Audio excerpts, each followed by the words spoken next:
Alabama wasn't searching for a headline move, yet one routine Iron Bowl film session may have exposed a defensive piece too unusual to ignore.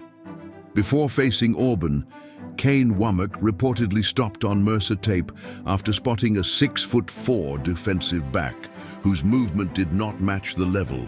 That player was Carmelo O'Neal. Alabama later brought him in and began testing him at corner, not safety. That is why this story matters. It is not just about a transfer. It may reveal how Alabama is quietly redesigning its defense for modern matchups. But what did Wommack really see? And why is Alabama already treating this as a much bigger signal now? Before we go deeper, subscribe to the channel and drop a comment telling where you're watching from right now. Every comment gets read, and something a lot of people ask is how these news videos are made. Simple videos like this helped monetize YouTube channels. If you want to learn how to create channels in this format, there's an ebook in the pinned comment. Just click the link to see how it works. Alabama wasn't searching for a headline move, yet one routine Iron Bowl film session may have exposed a defensive piece too unusual to ignore. Before facing Auburn, Kane Wommack reportedly stopped on Mercer tape after spotting a 6'4" defensive back whose movement did not match the level. That player was Carmelo O'Neal. Alabama later brought him in and began testing him at corner, not safety. That is why this story matters. It is not just about a transfer. It may reveal how Alabama is quietly redesigning its defense for modern matchups. But what did Wommack really see? And why is Alabama already treating this as a much bigger signal now? Before Alabama ever made a move, that moment stayed inside the building. No noise, no headlines, just a name that kept coming back. Not because of hype, because of repetition. The same traits showed up again and again on film. Length, range, timing, and something harder to teach.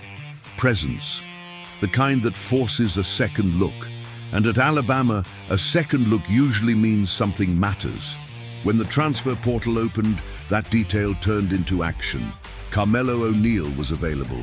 A player from a smaller program, but with traits that do not stay hidden for long. Alabama did not wait. They moved, quietly, no big announcement. But inside the program, attention shifted fast. Then spring practice began, and this is where things start to accelerate.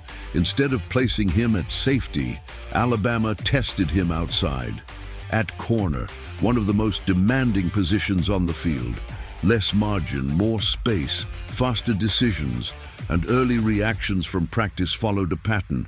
He was not just keeping up, he was processing, absorbing quickly, competing right away. That is not typical, even for highly rated recruits. But here is where the story changes level.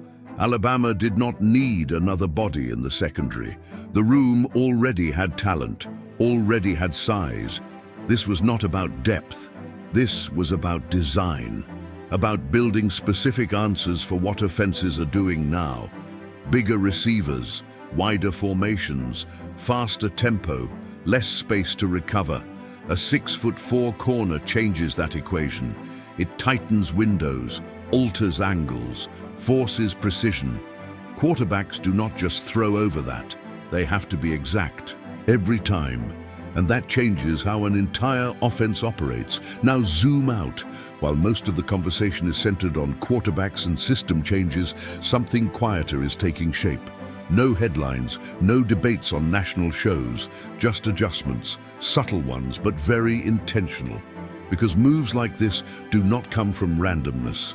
They come from recognition, from understanding where the game is heading, and reacting before everyone else does. So maybe this was not just a player Alabama found. Maybe it was a pattern Alabama recognized and acted on.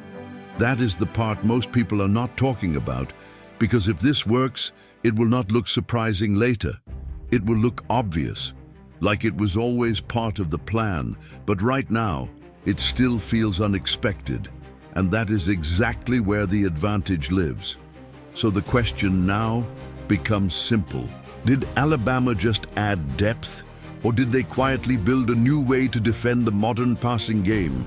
Because if this is more than it looks, the rest of college football might only catch up when it is already happening on the field. What do you think? Is this just a smart move or the first sign of something bigger inside Alabama's defense? Drop your take in the comments. Before closing, there's something worth highlighting from the last video. Bama 29 made a strong point saying the defense should be exactly what Wommack wants, dominance. And that word matters, because if you look at what's happening right now, this move actually fits that idea perfectly. Dominance today isn't just about hitting harder or playing faster. It's about controlling space, matchups, and forcing offenses into uncomfortable decisions. That's where players like O'Neal start to make sense. So that comment wasn't just opinion, it was direction. And to everyone else who joined the discussion, even if your name wasn't mentioned here, every perspective is part of what builds this community. The conversation continues, and every voice is always welcome. And if you want to stay ahead of what is really unfolding inside Alabama football, subscribe to the channel and stay connected, because sometimes the biggest changes do not start on game day. They start with one moment on film.